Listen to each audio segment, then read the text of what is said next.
नमस्कार मित्रों। आज हम चर्चा कर रहे हैं बीए भाग प्रथम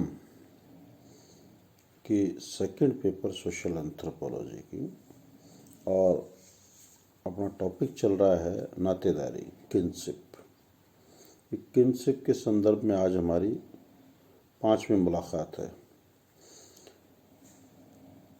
और आज की इस वीडियो में मैं आपसे नातेदारी की जो रीतियां हैं, यूजेस हैं, नियम व्यवहार हैं, उन पे चर्चा कर रहा हूं।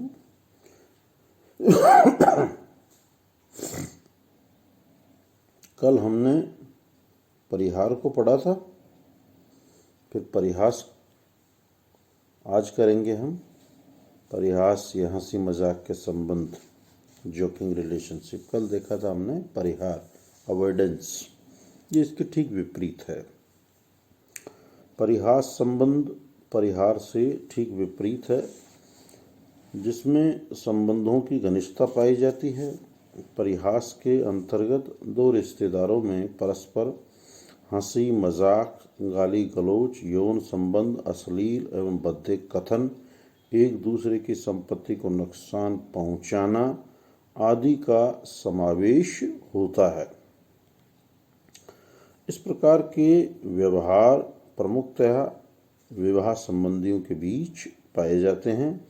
ये संबंध निम्न प्रकार के रिश्तेदारों के मध्य पाए जाते हैं। ये रिश्तेदार हैं जीजा साली का परिहास, जीजा साला का परिहास, देवर भाभी के परिहास, ननद भाभी परिहास, मामा भांजा परिहास, मामी भांजा परिहास, दादा पोती परिहास, दादी पोता परिहास, और चाचा भतीजा परिहास, और है फूफा भतीजा परिहास। ये जनजातीय समाजों में हमें इन संदर्भों में देखने को मिलते हैं। जीजा साली, जीजा साला, देवर भाभी, ननद भाभी के बीच परिहार संबंध अर्थात हंसी मजाक के संबंध कई समाजों में, हमारे समाजों में भी प्रचलित है। इस प्रकार के संबंधों में हंसी मजाक ही नहीं चलता, वरन कभी कभी यौन संबंध भी स्थापित हो जाते हैं। एक दूसरे की खिल्ली उड़ाना, नीचा दिखाना, पानी छिड़कना, कपड़े फाड़ना आदि सामान्य दिनों में तो होता ही है, परंतु होली एवं अन्य त्योहारों एवं विवाह आदि के अवसरों पर अत्यधिक होता है।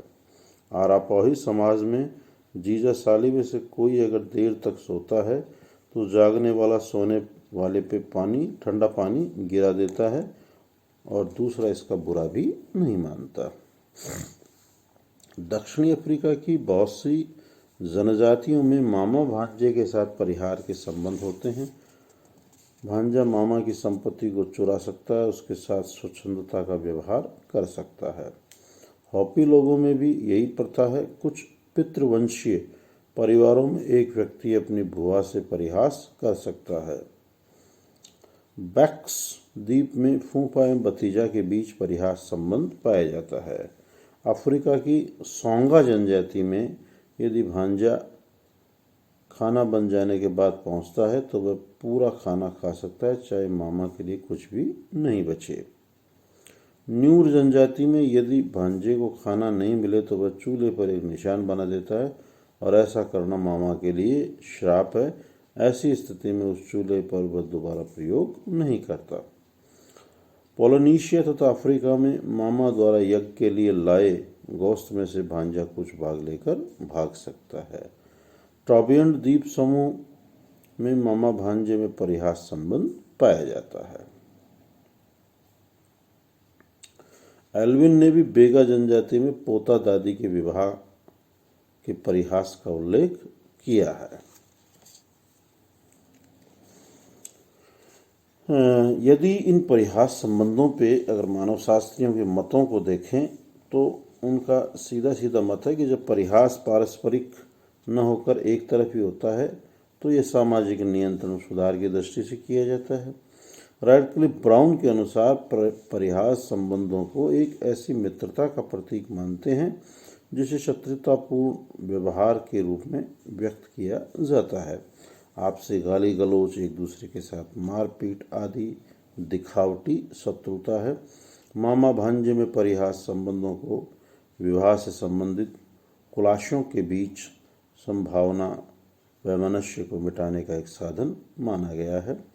चैपल तथा कून इस प्रथा को कुछ व्यक्तियों के बीच अंतः क्रिया बढ़ाने के लिए उत्प्रेरक के रूप में मानते हैं।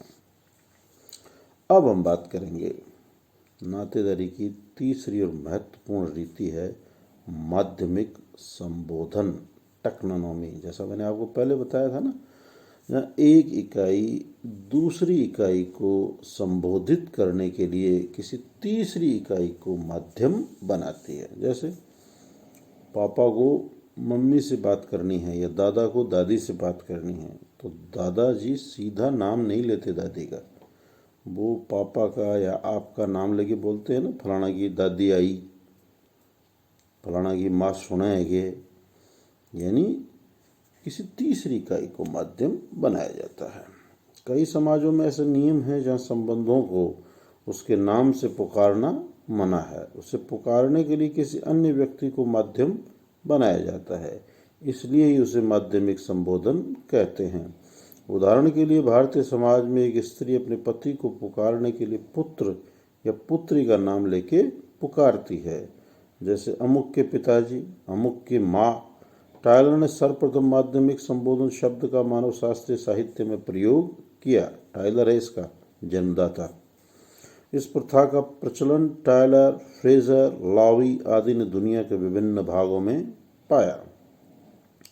दक्षिणी अफ्रीका, पश्चिमी Canada, Bharat, Australia, New Guinea, China, उत्तरी Siberia, Andaman, Lanka, Fiji, Melanesia आदि प्रदेशों में निवास करने वाले अनेक जनजातियों में यह प्रथा पाई जाती है। टायलर माध्यमिक संबोधन की रीति की उत्पत्ति मातृसत्तात्मक परिवारों के कारण मानते हैं। ऐसे परिवारों में स्त्रियों की प्रधानता एवं सर्वोच्च स्थिति थी। पति बाहर का व्यक्ति होने से उसके परिवार में उच्च स्थिति नहीं थी, अतः उसे द्वितीयक संबंधी माना गया। इसलिए स्त्री उसे पुकारने के लिए बच्चों को माध्यम बनाती थी। इसी रीति का जब विस्तार हुआ तो पति भी अपनी पत्नी को बच्चों के माध्यम से पुकारने लगा। लोवी इस मत को स्वीकार नहीं करते, क्योंकि यदि मातृसत्तात्मक परिवार ही इस प्रथा का कारण है तो ऐसी दशा में पितृसत्तात्मक परिवारों में इसका प्रचलन क्यों है। वास्तव में इस प्रथा के प्रचलन में अन्य कारण भी महत्वपूर्ण हैं। कुछ समाजों में इसका कारण स्त्रियों की निम्न सामाजिक स्थिति है, तो कुछ अन्य समाजों में पुरुषों की निम्न स्थिति है। कई समाजों में विकसित भाषा के अभाव एवं शब्दों की कमी के कारण पृथक पृथक संबंधियों को पुकारने के लिए विभिन्न संबंध संज्ञाओं की कमी ने इस प्रथा को जन्म दिया। अब हम कल पढ़ेंगे मित्रों, नातेदारी की जो 3 रीतियां बच गई, मातुल्य, पितुस्त्रेय और सहकष्टी। मेरा पुनः आपसे बार बार यही आग्रह रहता है, यही सुझाव रहता है, यही मेरे सजेशंस हैं कि आप घर में रहें, स्वस्थ रहें, प्रसन्नचित्त रहें, अध्ययन अध्यापन में अपने आप को व्यस्त रखें, कुछ शारीरिक क्रियाकलाप भी करें, थोड़ा सा घर में योग है, प्राणायाम है, जो भी है आप थोड़ा बहुत करते रहें, फिजिकली भी फिट रहें।